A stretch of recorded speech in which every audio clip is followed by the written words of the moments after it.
Meron ako ditong manikin na lang yung gamitin natin na. Okay, yan. Okay? So, nilagyan ko siya ng garter dito. So, kunin natin yung kanyang waistline. Yan. Ang sukat nito ay 25. Lista ko lang. 25. Okay, para naman sa first hip, magmula dito, baba tayo ng 4 inches. So, dito. Oh, kapag tao na yung sinusukatan mo, yung tapat ng puson, paikot, yun ang first hip. Okay, so dito. Okay, 30 yung kanyang first hip. 30. Tapos yung second hip naman, yun ay sa tapat ng puwet. O, since wala naman itong puwet, isagad na natin dito, okay? Okay, so 34 yung sukat nito. 34, okay. Kapag ka high waist, kapag ka gusto ng may-ari ng high waist, yan.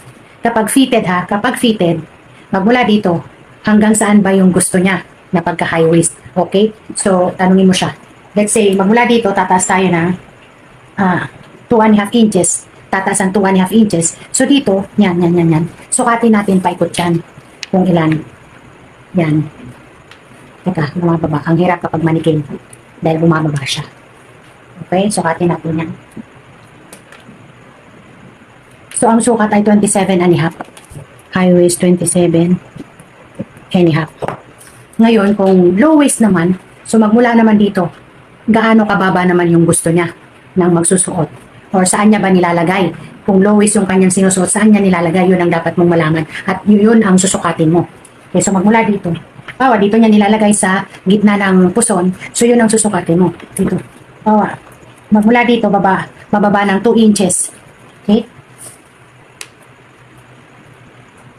27.